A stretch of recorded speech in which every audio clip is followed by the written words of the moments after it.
ਬਾਬਾ ਜੀ ਮੇਰਾ ਸਵਾਲ ਹੈ ਤੀਸਰੇ ਤਿਲ ਤੇ ਜਦੋਂ ਪੂਰਾ ਪ੍ਰਕਾਸ਼ ਪ੍ਰਗਟ ਹੋ ਕੇ ਤੇ ਇੱਕ 12 14 ਲਾਈਟਾਂ ਜਿਹੜੀਆਂ ਅੱਖਾਂ ਦੇ ਪਿੱਛੇ ਲਾਸਟ ਤੇ ਆ ਜਾਂਦੀ ਸਰ ਤੀਸਰੇ ਤਿਲ ਤੇ ਉਹ ਲਾਸਟ ਮੁਕਾਮ ਹੈ ਜਾਂ ਕੀ ਹੈ ਜੀ? ਆਪਾਂ ਨਹੀਂ ਪਰਖ ਕਰਨੀ ਬੇਟਾ। ਹਾਂਜੀ ਆਪਣੇ ਵਾਸਤੇ ਤਾਂ ਜਾਂ ਤਾਂ ਆਪਾਂ ਆਪਣੇ ਮੁਕਾਮ ਤੇ ਪਹੁੰਚ ਗਏ ਤੇ ਜਾਂ ਨਹੀਂ ਪਹੁੰਚੇ, ਹਾਂਜੀ ਵਿੱਚ ਵਿਚਾਲਾ ਹੈ ਨਹੀਂ ਕੋਈ।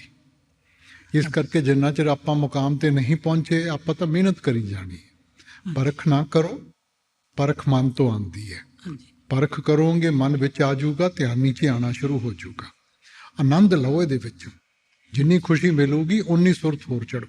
ਹਾਂਜੀ ਇੱਕ ਬਾਬਾ ਜੀ ਬੇਨਤੀ ਹੈ ਦੁਨਿਆਵੀ ਵੀ ਮੇਰੇ ਕਿਸੇ ਨਾਲ ਆਚਾਰ ਵਿਚਾਰ ਮਿਲ ਨਹੀਂ ਰਿਹਾ ਕਿਉਂਕਿ ਪ੍ਰਕਾਸ਼ ਲਾਈਟ ਸਾਰ ਘਰੇਲੂ ਵੀ ਬੱਚੇ ਵੀ ਜੋ ਵੀ ਗੱਲ ਕਰਦੇ ਆ ਉਹਨਾਂ ਦੇ ਆਪੋਜਿਟ ਜਾਂਦੀ ਹੈ ਕਿਉਂਕਿ ਕੁਦਰਤੀ ਗੱਲ ਹੈ ਪਾਗਲ ਪਾ ਪਲਸ ਗੱਲ ਜਿਹਨੇ ਪਾ ਲਿਆ ਅੰਦਰ ਕੁਛ ਉਹ ਤਾਲਮੇਲ ਨਹੀਂ ਬਹਿੰਦਾ ਉਹਦਾ ਕੀ ਕਰਨਾ ਚਾਹੀਦਾ ਜੀ? ਮਾਣੋ ਚਾਟ ਦੱਸ ਰਹਿੰਦਾ ਹੈ। ਨਹੀਂ ਬੇਟਾ, ਆਪਾਂ ਜ਼ਿੰਮੇਵਾਰੀਆਂ ਨਿਭਾਉਣੀਆਂ ਹੈ। ਜੇ ਆਪਾਂ ਜਨਮ ਲਿੱਤਾ ਕਰਮਾਂ ਕਰਕੇ ਲਿੱਤਾ ਬੇਟਾ, ਹਾਂਜੀ। ਕਰਮਾਂ ਦੇ ਨਾਲ ਜ਼ਿੰਮੇਵਾਰੀਆਂ ਜੁੜੀਆਂ ਹੋਈਆਂ। ਹਾਂਜੀ। ਆਪਾਂ ਜ਼ਿੰਮੇਵਾਰੀਆਂ ਤੋਂ ਭੱਜ ਨਹੀਂ ਸਕਦੇ, ਆਪਾਂ ਨਿਭਾਉਣੀ ਹੈ। ਹਾਂਜੀ ਰਾਜਸਵਾਮੀ ਬਾਬਾ ਜੀ ਮੈਂ ਸਿਮਰਨ ਤਾਂ ਕਰ ਲੈਂਦੀ ਆ ਪਰ ਭਜਨ ਤੇ ਮੇਰਾ ਮਨ ਨਹੀਂ ਲੱਗਦਾਗਾ। ਇਹ ਬੇਟਾ ਮਨ ਲੱਗਣ ਦੀ ਗੱਲ ਨਹੀਂ, ਆਪਾਂ ਲਗਾਉਣਾ ਹੈ। ਮਨ ਤਾਂ ਬਾਗੀ ਹੋ ਗਿਆ, ਮਨ ਤਾਂ ਪੁੱਠੇ ਪਾਸੇ ਜਾਊਗਾ। ਭਜਨ ਚ ਬਾਬਾ ਜੀ ਮਨ ਭਟਕ ਜਾਂਦਾ ਹੈ, ਪਤਾ ਨਹੀਂ ਬੇਟਾ, ਨਹੀਂ। ਹੁਣ ਬੱਚਾ ਕਵੇ ਮੇਰਾ ਪੜ੍ਹਾਈ 'ਚ ਮਨ ਨਹੀਂ ਲੱਗਦਾ, ਤੁਸੀਂ ਕੀ ਕਹੋਗੇ? ਰਹਿਣ ਦੇ ਪੜ੍ਹਾਈ। ਤੁਸੀਂ ਇਹੀ ਸਮਝਾਓਗੇ ਕਿ ਬੇਟਾ ਤੇਰੇ ਫਾਇਦੇ ਵਾਸਤੇ ਹੈ, ਤੈਨੂੰ ਕਰਨਾ ਪਊਗਾ। ਤੁਸੀਂ ਦਇਆ ਮਿਹਰ ਕਰੋ ਬਾਬਾ ਜੀ ਪਰਿਵਾਰ ਤੇ। ਨਹੀਂ ਬਾਬੇ ਨੇ ਕੀ ਦਇਆ ਮਿਹਰ ਕਰਨੀ ਹੈ?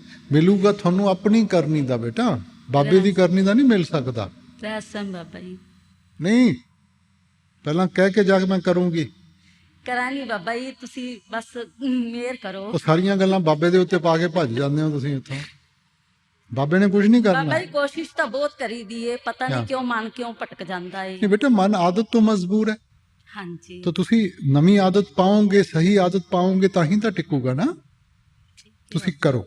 ਰਾਜਸਵਾਮੀ ਬਾਬਾ ਜੀ ਜਦੋਂ ਅਸੀਂ ਨਾਮ ਸ਼ਬਦ ਲੈ ਕੇ ਚੱਲ ਜਾਂਦੇ ਸਾਨੂੰ ਪਹਿਲਾਂ ਬੜੀ ਆਸ ਹੁੰਦੀ ਆ ਕਿ ਸਾਨੂੰ ਨਾਮ ਸ਼ਬਦ ਮਿਲੇਗਾ ਤਾਂ ਅਸੀਂ ਚੰਗੇ ਕਰਮ ਕਰਾਂਗੇ। ਜਦੋਂ ਨਾਮ ਸ਼ਬਦ ਲੈ ਕੇ ਬਾਬਾ ਜੀ ਫੇਰ ਵੀ ਅਸੀਂ ਗਲਤ ਕੰਮ ਕਰੀਦਾ, ਯਾਨੀ ਕਿ ਲੋਕਾਂ ਨਾਲ ਝੂਠ ਸੱਚ ਮਾਰੀਦਾ, ਤੇ ਕੀ ਗੱਲ ਸਾਨੂੰ ਉਹਦੀ ਸਜ਼ਾ ਡਬਲ ਨਹੀਂ ਮਿਲੇਗੀ ਕਿ ਬਾਬਾ ਜੀ ਬਖਸ਼ਿਆ ਜਾਏ? ਡਬਲ ਕਈ ਨਹੀਂ, ਕਹਿੰਦੇ ਕਿ ਬਾਬਾ ਜੀ ਕੋਲ ਅਸੀਂ ਚਰਨਾਂ 'ਚੋਂ ਆਏ ਅਸੀਂ ਬਖਸ਼ੇ ਜਾਵਾਂਗੇ। ਬਿਲਕੁਲ ਨਹੀਂ।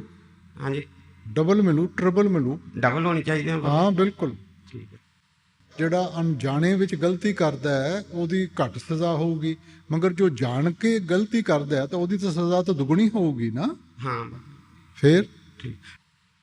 ਬਾਬਾ ਜੀ ਅਸੀਂ ਸਤਸੰਗ ਸੁਣਦੇ ਹਾਂ ਕਿ ਸਾਡਾ ਕਰਮਾਂ ਦਾ ਹਿਸਾਬ ਹੈ, ਤੇ ਅਗਰ ਕਰਮਾਂ ਦਾ ਹਿਸਾਬ ਸਾਡੇ ਨਾਲ ਚੱਲਦਾ ਹੈ, ਜਿੱਦਾਂ ਅਸੀਂ ਕੋਈ ਦੁਕਾਨਦਾਰ ਹੈ, ਅਗਰ ਅਸੀਂ 10 ਰੁਪਏ ਦੀ ਚੀਜ਼ ਲਈ ਹੈ ਅਸੀਂ 15 'ਚ ਵੇਚਦੇ ਹਾਂ ਤਾਂ ਕਿਆ ਉਹਦਾ ਸਾਨੂੰ ਹਿਸਾਬ ਦੇਣਾ ਪਏਗਾ? ਨਹੀਂ ਉਹਦਾ ਬੇਟਾ, ਮੁੱਲ ਹੀ ਇਹੀ ਹੈ ਕਿ 15 ਰੁਪਏ ਹੈ।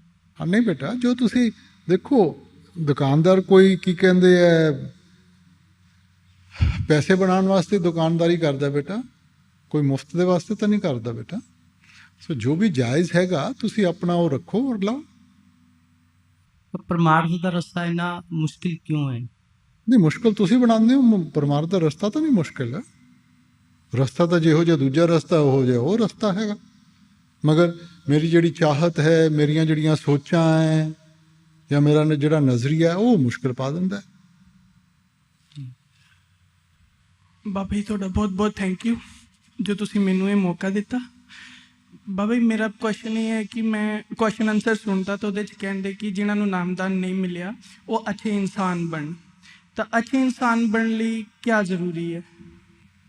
ਬੇਟਾ ਕਿਸੇ ਨਾਲ ਵੈਰ ਵਿਰੋਧ ਨਹੀਂ ਕਰਨਾ, ਸਾਰਿਆਂ ਨਾਲ ਪਿਆਰ ਦਾ ਰਿਸ਼ਤਾ ਜੋੜਨਾ ਹੈਗਾ ਔਰ ਮਾਂ-ਬਾਪ ਦੀ ਸੇਵਾ ਕਰਨੀ ਹੈ। ਥੈਂਕ ਯੂ ਬਾਬਾ ਜੀ, ਤੁਸੀਂ ਮੈਨੂੰ ਇਹ ਮੌਕਾ ਦਿੱਤਾ। ਬਾਬਾ ਜੀ ਰਾਜਸਵਾਮੀ ਬਾਬਾ ਜੀ ਮੇਰਾ ਕੁਐਸਚਨ ਹੈ ਕਿ ਸਾਡੀ ਕਿਸਮਤ ਵੱਡੀ ਹੁੰਦੀ ਹੈ ਕਿ ਮਿਹਨਤ ਵੱਡੀ ਹੁੰਦੀ ਹੈ? ਬੇਟਾ ਕਿਸਮਤ ਆਪਣੀ ਜਗ੍ਹਾ ਹੈ, ਮਿਹਨਤ ਆਪਣੀ ਜਗ੍ਹਾ ਹੈ। ਕਿਸਮਤ ਇੱਕ ਮੁਕਾਮ ਤੇ ਲਿਆ ਕੇ ਖੜਾ ਕਰ ਦੂਗੀ, ਅੱਗੇ ਤੁਹਾਡੀ ਮਿਹਨਤ ਹੈ ਬੇਟਾ। ਬਾਬਾ ਜੀ ਨਾਮਦਾਨ ਦੀ ਬਖਸ਼ਿਸ਼ ਕਰਨਾ ਰਾਜਸਵਾਮੀ ਬਾਬਾ ਜੀ।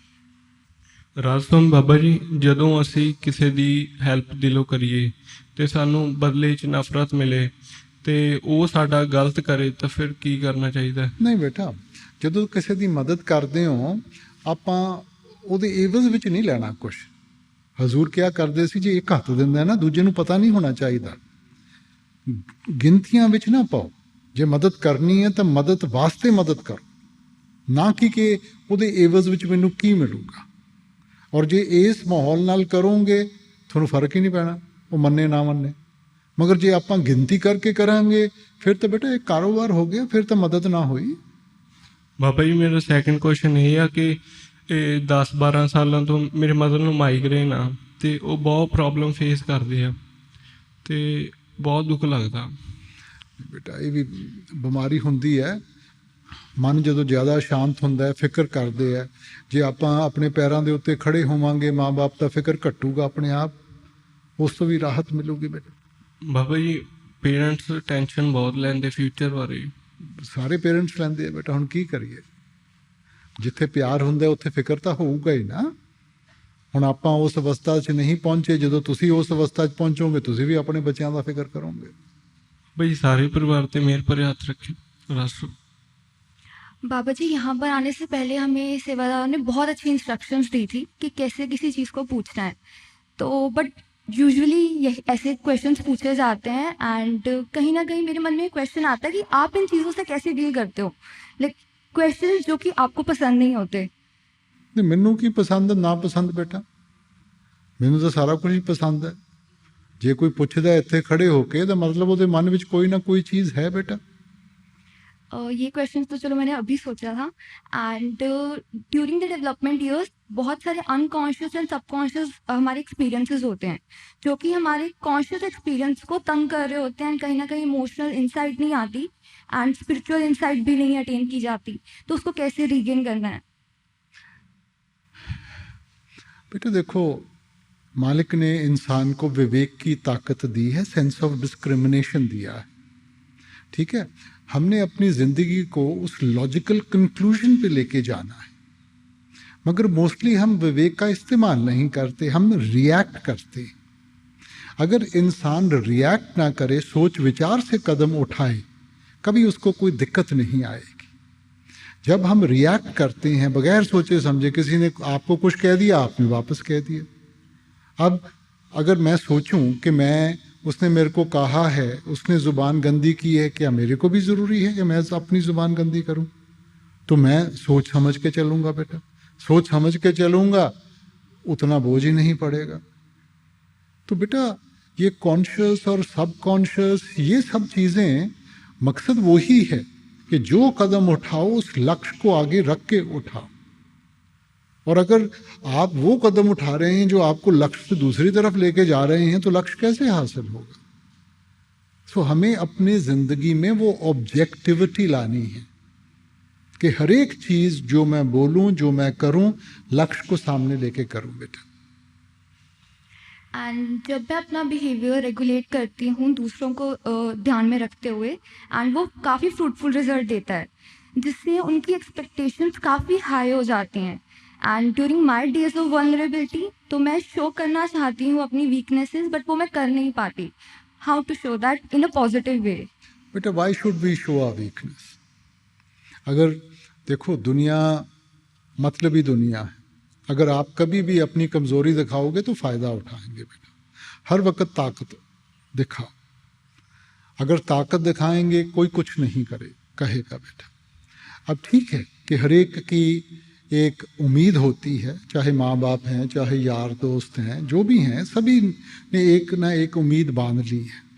मगर ये सोचना कि कोई भी उन उम्मीदों पे पूरा उतरेगा, ये भी नहीं हो पाएगा। क्या वो हमारी उम्मीदों पे पूरा उतर रहे हैं?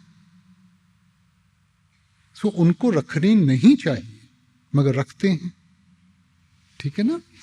आप अपनी तरफ से मेहनत करें, आप अपनी तरफ से देखें कि सही क्या है, छोड़ दें क्या उम्मीद है, क्या कोई चाहता है। आप ये देखें कि सही क्या है, आपका लक्ष्य क्या है, सही क्या है, उसको देख के आप आगे बढ़ें। एंड जो रास्ता हम ले रहे हैं तो उसकी हमें कैसे पता चलेगा कि वो लक्ष्य हमारा ठीक है, और हम जो जिस रास्ते पे चल रहे हैं, जैसे आपने धुन की आवाज़ की बात की कि डायरेक्शन को ढूंढना है, तो हमें कैसे पता चलेगा कि हम सही डायरेक्शन में जा रहे हैं, हम रास्ता भटके नहीं हैं? वो ज़िंदगी का अनुभव सिखाएगा आपको बेटा। आप जैसे जैसे बड़े होंगे, अब जैसे छोटा बच्चा है पहले उसको रिड़ना सीखना होता है, फिर वो खड़ा होता है, फिर वो चलता है, फिर ही भागता है ना। अब अगर वो कभी गिर जाता है तो वो सीखता है, डरता नहीं। तो वैसे ही अनुभव से सीखो, गलती भी हो जाए कोई फर्क नहीं पड़ता। जिसने बेटा कभी गलती नहीं की वो सीखेगा भी नहीं। उसको उसका जो विश्वास है ना वो ओवर कॉन्फिडेंट हो जाता है। जो गलतियां करता है उसकी जो नींव है वो सही बनेगी। उसको मालूम है कि कहाँ जाके मेरे को चोट पहुंच सकती है, और अगर सीखेगा, सही रास्ता अपनाएगा, मालिक की बख्शिश ही बख्शिश है। Thank you. ਬਾਬਾ ਜੀ ਲਗਾਤਾਰ ਮਿਹਨਤ ਕਰਨ ਦੇ ਬਾਵਜੂਦ ਵੀ ਨਾ ਕਾਮਯਾਬੀ ਉਹ ਮਿਲੇਗੀ, ਫਿਰ ਕੀ ਕਰੀਏ? बेटा ਮਿਹਨਤ ਕਦੇ ਵੀ ਖਾਲੀ ਨਹੀਂ ਜਾਂਦੀ। ਹੁਣ ਇਹ ਠੀਕ ਹੈ ਕਿ ਸਾਡਾ ਜਿਹੜਾ ਗਿਣਨ ਦਾ ਤਰਾਜ਼ੂ ਹੈ ਉਹ ਬਹੁਤ ਅਲੱਗ ਹੈ। ਆਪਾਂ ਸਫਲਤਾ ਕਹਿੰਦੇ ਆ ਜੇ ਕਿਸੇ ਕੋਲੇ ਜ਼ਿਆਦਾ ਦੌਲਤ ਆ ਜੇ, ਅਹੁਦੇ ਆ ਜਾਣ, ਮਗਰ ਸੱਚੀ ਸਫਲਤਾ ਉਹਦੇ 'ਚ ਹੈ ਬੇਟਾ ਜਿੱਥੇ ਮਨ ਦੀ ਸ਼ਾਂਤੀ ਹੋਵੇ ਔਰ ਸਾਡੇ ਅੰਦਰ ਤਾਕਤ ਹੋਵੇ ਕਿ ਆਪਾਂ ਮਾਲਕ ਦੇ ਭਾਣੇ ਵਿੱਚ ਰਹਿ ਸਕੀਏ ਬੇਟਾ। ਇਸ ਕਰਕੇ ਆਪਾਂ ਗਿਣਤੀ 'ਚ ਨਹੀਂ ਪੈਣਾ, ਆਪਾਂ ਆਪਣਾ ਭਰੋਸਾ ਰੱਖ ਕੇ ਮਿਹਨਤ ਕਰੀ ਜਾਣਾ ਬੇਟਾ। ਉਹ ਜ਼ਰੂਰ ਦੇਊਗਾ, ਮਗਰ ਇਹ ਉਹਦੇ ਤੇ ਛੱਡ ਦਿਓ ਕਦੋਂ ਦੇਊਗਾ ਔਰ ਕਿਵੇਂ ਦੇਊਗਾ। ਠੀਕ ਹੈ ਬਾਬਾ ਜੀ, ਆਪਣੀ ਭਗਤੀ ਭਰੋਸਾ ਪੈਦਾ ਦਾਨ ਬਖਸ਼ੋ ਜੀ। ਬਾਬਾ ਜੀ ਮੇਰਾ ਇੱਕ ਲੜਕਾ ਹੈਗਾ, ਉਹ ਗਲਤ ਸੰਗਤ 'ਚ ਪੈ ਗਿਆ ਹੈ। ਬਹੁਤ ਕੰਮ ਕਰਾਇਆ ਪਰ ਉਹਨੂੰ ਸੈੱਟ ਨਹੀਂ ਆਇਆ, ਗਲਤ ਜੂਏ ਜਾਰੇ 'ਚ ਪੈ ਗਿਆ ਹੈਗਾ। ਬੇਟਾ ਆਪਾਂ ਪਿਆਰ ਦੇ ਨਾਲ ਸਮਝਾਉਣਾ ਹੈ, ਗਿਲੇ ਸ਼ਿਕਵਿਆਂ ਦੇ ਨਾਲ ਸਗੋਂ ਰਿਐਕਸ਼ਨ ਹੋਊਗਾ। ਆਪਾਂ ਕਿਸੇ ਵੀ ਵਕਤ ਜਦੋਂ ਉਹਦਾ ਦਿਮਾਗ ਠੰਡਾ ਹੋਊਗਾ ਉਦੋਂ ਪਿਆਰ ਦੇ ਨਾਲ ਸਮਝਾਓ, ਉਹਦੇ ਬਾਅਦ ਉਹਨੂੰ ਸੋਚਣ ਦਿਓ। ਗਿਲੇ ਸ਼ਿਕਵੇ ਕਰੋਗੇ ਜਾਂ ਹੋਰ ਕੁਝ ਕਹੋਗੇ, ਰਿਐਕਟ ਕਰੂਗਾ, ਗੱਲ ਵਿਗੜੂਗੀ। ਨਾ ਬਾਬਾ ਜੀ ਨਾਮ ਦੀ ਜਾਇਜ਼ ਬਖਸ਼ੋ ਜੀ। ਬਾਬਾ ਜੀ ਜਦੋਂ ਮੈਂ ਭਜਨ ਤੇ ਬੈਠਦੀ ਮੇਰਾ ਮਨ ਨਹੀਂ ਲੱਗਦਾ, ਕਦੇ ਲੱਤ 'ਚ ਦਰਦ ਹੁੰਦੀ, ਕਦੇ ਬਾਂਹ 'ਚ ਦਰਦ ਹੁੰਦੀ। ਬੇਟਾ ਇਹ ਮਨ ਨਾ ਤੁਹਾਨੂੰ ਉਠਾਉਣ ਵਾਸਤੇ ਇਹ ਅਲੱਗ-ਅਲੱਗ ਭਾਵਨਾ ਤੁਹਾਡੇ ਵਿੱਚ ਪਾ ਦੂਗਾ, ਹੁੰਦਾ ਕੁਛ ਨਹੀਂ। ਹੁਣ ਵੀ ਤਾਂ ਤੁਸੀਂ ਬੈਠੇ ਸੀਗੇ। ਹਾਂਜੀ। ਤਾਂ ਬੇਟਾ ਇਹ ਸਿਰਫ ਮਨ ਦਾ ਖੇਲ ਹੈ, ਮਨ 'ਚ ਕੋਈ ਤਾਕਤ ਨਹੀਂ, ਤਾਕਤ ਤੁਸੀਂ ਦਿੰਦੇ ਹੋ ਜਦੋਂ ਤੁਸੀਂ ਘਬਰਾ ਜਾਂਦੇ। ਬੈਠੇ ਰਹੋ ਬਸ। ਬਾਬਾ ਜੀ ਜਦ ਅਸੀਂ ਨਾਮਦਾਨ ਲਿਆ ਸਾਡਾ ਬਿਲਕੁਲ ਵੀ ਮਨ ਨਹੀਂ ਲੱਗਦਾ ਭਜਨ ਸਿਮਰਨ ਤੇ। ਨਾਮਦਾਨ ਲੈਣ ਤੋਂ ਪਹਿਲਾਂ ਲੱਗਦਾ ਸੀਗਾ? ਉਦੋਂ ਤਾਂ ਜੀ ਅਸੀਂ ਲਿਆ ਹੀ ਨਹੀਂ ਸੀ। ਨਹੀਂ ਤਾਂ ਫਿਰ ਤੁਸੀਂ ਕਿਵੇਂ ਕਹੀ ਜਾਂਦੇ ਹੋ ਜਦੋਂ ਤੋਂ ਲਿਆ ਉਦੋਂ ਤੋਂ ਨਹੀਂ ਲੱਗਦਾ? ਹਾਂਜੀ। ਹੈ? ਹਾਂਜੀ। ਨਹੀਂ ਬੇਟਾ ਮਨ ਤੁਸੀਂ ਲਗਾਓਗੇ ਤਾਂ ਲੱਗੇਗਾ। ਬਹੁਤ ਕੋਸ਼ਿਸ਼ ਕਰਦੇ ਆ, ਸਵੇਰ ਨੂੰ ਇੰਨਾ ਪਛਤਾਵਾ ਹੁੰਦਾ ਕਿ ਮੈਨੂੰ ਇਹ ਦੱਸੋ, ਜਦੋਂ ਆਪਾਂ ਉੱਠਦੇ ਆਂ ਕਿ ਮੈਨੂੰ ਭੁੱਖ ਲੱਗੀ ਹੈ, ਹੁਣ ਕਿਸੇ ਨੇ ਰੋਟੀ ਆ ਕੇ ਮੂੰਹ 'ਚ ਪਾ ਦੇਣੀ ਹੈ? ਆਪਾਂ ਉੱਠ ਕੇ ਚੌਂਕੇ 'ਚ ਜਾਵਾਂਗੇ, ਰੋਟੀ ਚੁੱਕਾਂਗੇ, ਖਾਵਾਂਗੇ, ਤਾਂ ਹੀ ਤਾਂ ਹੋਊਗਾ। ਤੇ ਸਾਡੀ ਵੀ ਤਾਂ ਕਰਨੀ ਚਾਹੀਦੀ ਹੈ ਨਾ। ਅਸੀਂ ਸੋਚਦੇ ਹਾਂ ਸਾਰਾ ਕੁਝ ਹੀ ਕੋਈ ਹੋਰ ਆ ਕੇ ਕਰਦੇ ਸਾਡੇ ਵਾਸਤੇ। ਹਾਂਜੀ ਬਾਬਾ ਜੀ। ਬੇਟਾ ਆਪਾਂ ਨੂੰ ਸਮਝਾ ਸਕਦਾ ਹੈ ਕੋਈ। ਹੁਣ ਇਨਸਾਨ ਨੂੰ ਆਪਣਾ ਚੰਗਾ ਔਰ ਬੁਰਾ ਤਾਂ ਦੇਖਣ ਦੀ ਲੋੜ ਹੈ ਨਾ, ਕਿ ਸਾਡਾ ਮਕਸਦ ਕੀ ਹੈ ਜ਼ਿੰਦਗੀ ਦਾ। ਤਾਂ ਜਿੰਨਾ ਚਿਰ ਆਪਾਂ ਨਹੀਂ ਕਰਾਂਗੇ, ਜਿਵੇਂ ਆਏ ਸੀ ਉਵੇਂ ਚਲੇ ਜਾਵਾਂਗੇ ਬੇਟਾ, ਇਹ ਚੱਕਰ ਚੱਲਦਾ ਰਹੂਗਾ। ਜੇ ਸਾਨੂੰ ਮੁਕਤੀ ਚਾਹੀਦੀ ਹੈ ਤਾਂ ਜਿੰਨਾ ਚਿਰ ਆਪਾਂ ਉਹਦੇ ਕਹਿਣੇ ਵਿੱਚ, ਉਹਦੇ ਭਾਣੇ 'ਚ ਨਹੀਂ ਰਵਾਂਗੇ ਤਾਂ ਆਪਾਂ ਨਾਲ ਤਾਂ ਕੁਛ ਫਿਰ ਬਣਨਾ ਨਹੀਂ ਨਾ ਬੇਟਾ। ਸਵੇਰ ਨੂੰ ਬਾਬਾ ਜੀ ਉੱਠਦੇ ਆ ਬਹੁਤ ਪਛਤਾਵਾ ਹੁੰਦਾ ਕਿ ਵੀ ਅਸੀਂ ਕੀ ਕੀਤਾ, ਕੁਛ ਨਹੀਂ ਕੀਤਾ। ਨਹੀਂ ਤੁਸੀਂ ਪਛਤਾਵੇ ਨੂੰ ਛੱਡੋ, ਜਿੰਨਾ ਬੈਠ ਸਕਦੇ ਹੋ ਬੈਠੋ। ਠੀਕ ਆ। ਆਪਾਂ ਸੋਚਦੇ ਜ਼ਿਆਦਾ, ਕਰਦੇ ਘੱਟ। ਬੱਚਿਆਂ ਤੇ ਆਪਣਾ ਦੇ। ਸ਼ੁਕਰ ਹੈ ਬਾਬਾ ਜੀ, ਸ਼ੁਕਰ ਹੈ ਤੁਹਾਡਾ, ਬਹੁਤ ਬਹੁਤ ਸ਼ੁਕਰ ਹੈ ਤੁਸੀਂ ਮੈਨੂੰ ਇਹ ਮੌਕਾ ਦਿੱਤਾ, ਉਹਦੇ ਲਈ ਤੁਹਾਡਾ ਬਹੁਤ ਧੰਨਵਾਦ ਬਾਬਾ ਜੀ। ਬਾਬਾ ਜੀ ਮੈਂ ਤੁਹਾਨੂੰ ਪੁੱਛਣਾ ਚਾਹੁੰਦੀ ਹਾਂ ਕਿ ਜਦੋਂ ਆਪਣਾ ਕੋਈ ਪਰਿਵਾਰ ਦਾ ਮੈਂਬਰ ਬਹੁਤ ਜ਼ਿਆਦਾ ਦੁਖੀ ਹੈ ਤਾਂ ਉਹਨੂੰ ਦੁੱਖ ਹੀ ਦੁੱਖ ਮਿਲਦੇ ਨੇ, ਇਹ ਕੀ ਕਾਰਨ ਹੈ ਬਾਬਾ ਜੀ? ਕਿਉਂ? ਜਦ ਕਿ ਉਹਨੇ ਆਪਣੇ ਵੱਲੋਂ ਪੂਰੀ ਕੋਸ਼ਿਸ਼ ਕੀਤੀ ਹੈ ਕਿ ਉਹ ਕਦੇ ਕਿਸੇ ਨੂੰ ਦੁਖੀ ਨਾ ਦੇਖੇ, ਬਟ ਉਹਦੀ ਲਾਈਫ ਵਿੱਚ ਦੁੱਖ ਹੀ ਦੁੱਖ ਆਉਂਦੇ ਨੇ। ਇੰਨਾ ਕਿਉਂ ਹੁੰਦਾ ਬਾਬਾ ਜੀ?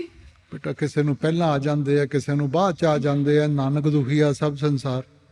ਸੋ ਇਸ ਕਰਕੇ ਬੇਟਾ ਇਹ ਤਾਂ ਕਰਮਾਂ ਦਾ ਹਿਸਾਬ ਕਿਤਾਬ ਹੈ। ਹੁਣ ਜੇ ਆਪਾਂ ਕਹੀਏ ਕਿ ਚਲੋ ਜੋ ਉਹਦਾ ਭਾਣਾ ਹੈਗਾ ਆਪਾਂ ਤਾਂ ਅੱਗੇ ਦੇਖਣਾ ਹੈਗਾ, ਉਹ ਦੁਖੀ ਹਲਕੇ ਹੋ ਜਾਣਗੇ ਬੇਟਾ। ਹੁਣ ਜੇ ਮੈਂ ਸਿਰ ਫੜ ਕੇ ਬਹਿ ਜਾ, ਉਹ ਮੇਰੇ ਤੇ ਬੋਝ ਹੋਰ ਵਧੂ ਜਾਊਗਾ, ਹੋਣਾ ਫਿਰ ਵੀ ਉਹੀ ਹੈ। ਸੋ ਆਪਾਂ ਤਾਂ ਭਾਣੇ 'ਚ ਰਹਿਣਾ ਬੇਟਾ। ਬਾਬਾ ਜੀ ਭਜਨ ਸਿਮਰਨ ਕਰਵਾਈਓ, ਵੱਧ ਤੋਂ ਵੱਧ ਟਾਈਮ ਦਿਓ ਤੇ ਦਇਆ ਮੇ ਰੱਖਿਓ, ਪੂਰੇ ਪਰਿਵਾਰ ਦੇ ਸਿਰ ਉੱਤੇ ਆਪਣਾ ਆਸ਼ੀਰਵਾਦ ਬਣਾਈ ਰੱਖਿਓ। ਬਾਬਾ ਜੀ ਮੇਰੇ ਕੋਲ ਗਲਤੀਆਂ ਬਹੁਤ ਹੁੰਦੀਆਂ ਨੇ।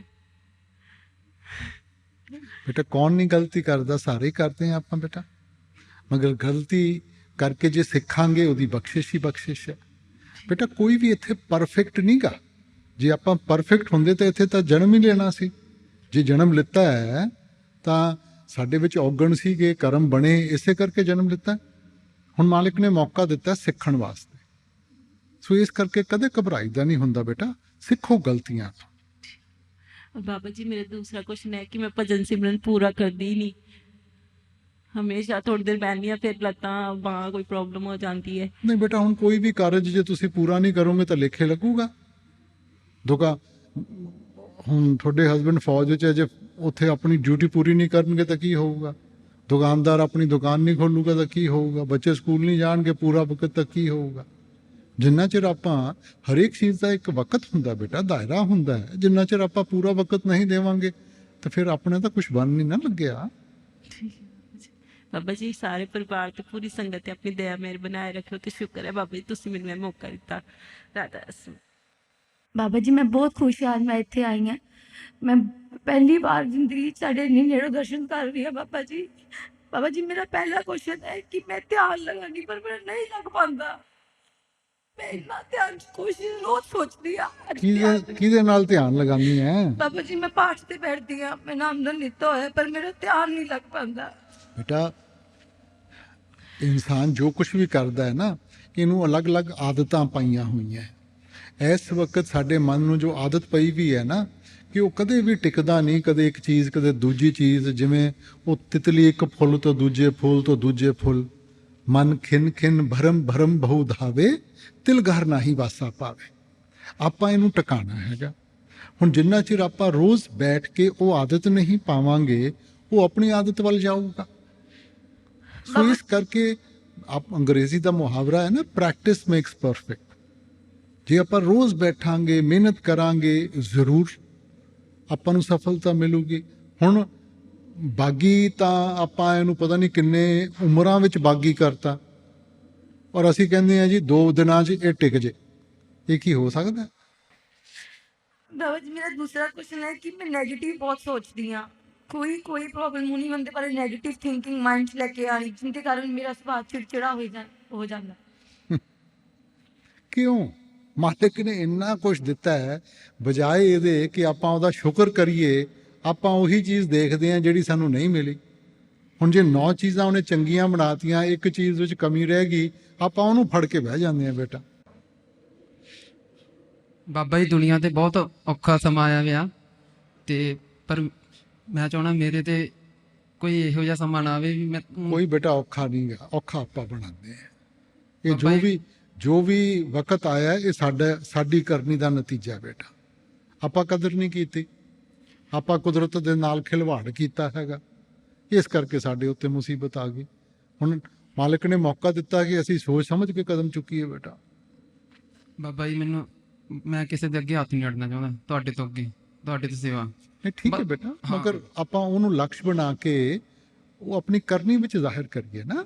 जे मेहनत करांगे काहनूं मालिक इहो जिहा मुहताज बनाऊगा बेटा। ਇੱਕ ਇਹ ਸੀਗਾ ਵੀ ਮੰਨਦੇ ਪਿਛਲੇ ਜਨਮਾਂ ਦਾ ਹਿਸਾਬ ਦਾ ਹੁੰਦਾ ਦੁੱਖ ਸੁੱਖ, ਪਰ ਬਾਬਾ ਜੀ ਜਦੋਂ ਸਾਰੇ ਸਾਥ ਛੱਡ ਜਾਂਦੇ ਆ ਉਦੋਂ ਤੁਸੀਂ ਵੀ ਮੈਨੂੰ ਐਂ ਲੱਗਦਾ ਜਿਵੇਂ ਨੇੜੇ ਹੋਣ ਦੇ ਬਾਵਜੂਦ ਬਹੁਤ ਦੂਰ ਹੁੰਦੇ ਹੋ। ਉਹ ਜਿਹੜਾ ਅਹਿਸਾਸ ਹੈਗਾ ਉਹ ਥੋੜਾ ਛੱਡ ਕੀ ਜਾਂਦੇ ਆ? ਤੁਸੀਂ ਕੀ ਕਹਿੰਦੇ ਹੋ ਛੱਡ ਜਾਂਦੇ ਆ? ਬਣਿਆ ਕਦੋਂ ਸੀ ਸਾਥ? ਛੱਡਣ ਤਾਂ ਜੇ ਬਣਿਆ। ਹੁਣੇ ਮੈਂ ਬੇਨਤੀ ਕਰਕੇ ਚੱਕਿਆ, ਗਰਜ਼ਾਂ ਦੇ ਰਿਸ਼ਤੇ ਆ, ਆਪਣੀ ਲੋੜ ਨੂੰ ਸਾਰੇ ਸਾਥ ਦਿੰਦੇ ਆ। ਰਿਸ਼ਤਾ ਤਾਂ ਕਦੇ ਵੀ ਨਹੀਂ ਬਣਿਆ। ਰਿਸ਼ਤਾ ਸਿਰਫ ਇੱਕ ਉਸ ਅਕਾਲ ਪੁਰਖ ਦੇ ਨਾਲ ਹੈ ਆਪਣਾ, ਉਸ ਮਾਲਿਕ ਤੋਂ ਬਗੈਰ ਕੋਈ ਸਾਥ ਨਹੀਂ ਗਾ। ਹੁਣ ਅਸੀਂ ਕਿਉਂਕਿ ਇਹ ਬਣਾਉਂਦੇ ਆ, ਫਿਰ ਉਮੀਦਾਂ ਰੱਖਦੇ ਆ, ਉਹ ਉਮੀਦਾਂ ਪੂਰੀਆਂ ਨਹੀਂ ਉਤਰਦੀਆਂ, ਫਿਰ ਦੁੱਖ ਹੁੰਦਾ। ਤੇ ਜੇ ਆਪਾਂ ਉਸ ਸਾਥ ਦੇ ਉੱਤੇ ਧਿਆਨ ਦੇਈਏ, ਕਦੇ ਦੁੱਖ ਹੀ ਨਹੀਂ ਹੋ ਸਕਦਾ, ਉਹ ਤਾਂ ਟੁੱਟਣਾ ਹੀ ਨਹੀਂ ਕਦੇ। ਉਹ ਅਹਿਸਾਸ ਬਾਬਾ ਜੀ ਹੋਣ ਹੀ ਨਾ ਦੋ, ਤੁਸੀਂ ਸਾਰੇ ਸਾਥ ਛੱਡ ਜਾਂਦੇ, ਯਾਰ ਦੋਸਤ, ਭੈਣ ਭਰਾ, ਮਿੱਤਰ ਦੋਸਤ, ਪਰ ਜਦੋਂ ਜਿਹੜਾ ਅਹਿਸਾਸ ਜਦੋਂ ਲੱਗਦਾ ਵੀ ਤੁਸੀਂ ਨੇੜੇ ਹੋਣ ਦੇ ਬਾਵਜੂਦ ਬਹੁਤ ਦੂਰ ਹੋ। 30 ਸਾਲ ਹੋ ਗਏ, 30 ਸਾਲ ਹੋ ਗਏ ਸਮਝਾਉਂਦੇ ਸਮਝਾਉਂਦੇ, ਕਰਨਾ ਤੁਸੀਂ ਫਿਰ ਵੀ ਉਹੀ ਹੈ। ਅਸੀਂ ਚਾਹੁੰਦੇ ਸੇਵਾਦਾਰ ਸਾਰੇ ਤੁਹਾਨੂੰ ਮਤਲਬ ਦਰਸ਼ਨ ਕਰਨਾ ਚਾਹੁੰਦੇ ਆ, ਉਹਨਾਂ ਨੂੰ ਮੌਕਾ ਦਿਆ ਕਰੋ ਵੀ ਦਰਸ਼ਨ ਕਰਨ। ਤੇ ਇੱਕ ਮੈਂ ਵੀ ਸੇਵਾ ਵੱਧ ਤੋਂ ਵੱਧ ਕਰਨੀ ਚਾਹੁੰਦਾ, ਤੇ ਤੁਹਾਡੇ ਤੋਂ ਬਿਨਾਂ ਨਹੀਂ ਹੋ ਸਕਦੀ, ਕਿ ਤੁਸੀਂ ਹੱਥ ਰੱਖਿਓ ਆਪਦਾ ਵੀ ਮੈਂ ਵੱਧ ਤੋਂ ਵੱਧ ਸੇਵਾ ਕਰ ਸਕਾਂ। ਬਾਬਾ ਜੀ ਮੇਰਾ ਕੁਐਸਚਨ ਆ ਜੀ, ਮੈਂ ਪਿਛਲੇ 2 ਮਹੀਨਿਆਂ ਤੋਂ ਭਜਨ ਸਿਮਰਨ ਕਰਦਾ ਪਿਆ, ਤੇ ਮੈਂ ਜਦੋਂ ਅੱਖਾਂ ਬੰਦ ਕਰ ਲੈਂਦਾ ਮੇਰੇ ਜਿਹੜਾ ਹਨੇਰਾ ਆ ਉਹ ਬਹੁਤ ਜ਼ਿਆਦਾ ਦਿਖਾਈ ਦਿੰਦਾ ਅੰਦਰ। ਨਹੀਂ ਬੇਟਾ, ਪ੍ਰਕਾਸ਼ ਤੋਂ ਪਹਿਲਾਂ ਤਾਂ ਹਨੇਰਾ ਹੀ ਆਊਗਾ ਨਾ, ਸੋ ਇਸ ਕਰਕੇ ਅੰਧੇਰਾ ਵੀ ਤਾਂ ਹੀ ਆਊਗਾ ਜੇ ਮਨ ਵਿੱਚ ਇਕਾਗਰਤਾ ਆਊਗੀ ਬੇਟਾ, ਨਹੀਂ ਤਾਂ ਅਲੱਗ-ਅਲੱਗ ਚੀਜ਼ਾਂ ਦਿਖਾਈ ਦਿੰਦੀਆਂ, ਅਲੱਗ-ਅਲੱਗ ਭਾਵਨਾਵਾਂ ਸਾਹਮਣੇ ਆਉਂਦੀਆਂ। ਸੋ ਇਹ ਤਾਂ ਚੰਗੀ ਗੱਲ ਹੈ, ਘਬਰਾਈਦਾ ਨਹੀਂ ਅੰਧੇਰੇ ਤੋਂ ਬੇਟਾ। ਠੀਕ। ਬਾਬਾ ਜੀ ਮਨ ਬਹੁਤ ਡੋਲਦਾ ਆਪਦਿਆਂ ਤੋਂ ਦੂਰ ਹੋਣ ਦਾ। ਨਹੀਂ ਬੇਟਾ, ਦੂਰ ਕਾਹਦੇ ਵਾਸਤੇ? ਤਾਂ ਦੇਖੋ ਰਿਸ਼ਤਾ ਤਾਂ ਅਸੀਂ ਅੰਦਰ ਜੋੜਨਾ ਹੈ, ਸਾਡਾ ਅੰਦਰ ਤਾਂ ਸਾਡੇ ਨਾਲ ਹੀ ਰਹਿੰਦਾ ਹੈ, ਕਿਸੇ ਹੋਰ ਦੇ ਨਾਲ ਤਾਂ ਨਹੀਂ ਜਾਂਦਾ। ਤੇ ਜੇ ਆਪਾਂ ਸ਼ੁਰੂ ਤੋਂ ਹੀ ਇੰਨੀ ਨੀਂਹ ਉਹਦੀ ਚੰਗੀ ਬਣਾਵਾਂਗੇ ਤਾਂ ਕਾਹਨੂੰ ਡੋਲੂਗਾ? ਜਦੋਂ ਤੱਕ ਚੀਜ਼ਾਂ ਆਪਣੇ ਫੇਵਰ 'ਚ ਹੁੰਦੀਆਂ ਉਦੋਂ ਤੱਕ ਵਿਸ਼ਵਾਸ ਵਧੀਆ ਰਹਿੰਦਾ, ਬਾਅਦ ਵਿੱਚ ਮਨ ਫਿਰ ਸ਼ਿਕਾਇਤਾਂ ਕਰਨ ਲੱਗ ਜਾਂਦਾ। ਉਹ ਸਾਰਿਆਂ ਦਾ ਹੀ ਇਹ ਹਾਲ ਹੈ ਬੇਟਾ, ਤੁਹਾਡਾ ਇਕੱਲਿਆਂ ਦਾ ਤਾਂ ਨਹੀਂ ਗਾ, ਸਾਰਿਆਂ ਦਾ ਹੀ ਇਹ ਹਾਲ ਹੈ। ਜਿੰਨਾ ਚਿਰ ਮਨ ਮਰਜ਼ੀ ਨਾਲ ਚੱਲਦਾ ਹੈਗਾ, ਹੁਣ ਛੋਟਾ ਬੱਚਾ ਵੀ ਹੈਗਾ ਨਾ, ਮਾਂ-ਬਾਪ ਉਹਦੀ ਮਰਜ਼ੀ ਦੇ ਨਾਲ ਸਾਰਾ ਕੁਝ ਦੇ ਦੇਣ, ਉਹ ਕਹਿੰਦਾ ਮਾਂ-ਬਾਪ ਪਿਆਰ ਕਰਦੇ, ਇੱਕ ਚੀਜ਼ ਤੋਂ ਵੀ ਨਾ ਕਰ ਦੇਣ ਫਟ ਕਹਿ ਦੂਗਾ ਕਿ ਤੁਸੀਂ ਪਿਆਰ ਨਹੀਂ ਕਰਦੇ। ਬਹੁਤ ਵੀਕ ਹੈ ਬਾਬਾ ਜੀ। ਐ ਕੋਈ ਵੀਕ ਨਹੀਂ ਗਾ, ਆਪਾਂ ਆਪਣਾ ਵਿਸ਼ਵਾਸ ਬਣਾਈ ਰੱਖੀਏ ਔਰ ਥੋੜਾ ਜਿਹਾ ਵਿਵੇਕ ਦਾ ਇਸਤੇਮਾਲ ਕਰੀਏ ਕਿ ਸਹੀ ਕੀ ਹੈ ਬੇਟਾ, ਸਹੀ ਰਸਤੇ ਤੇ ਚੱਲੋ।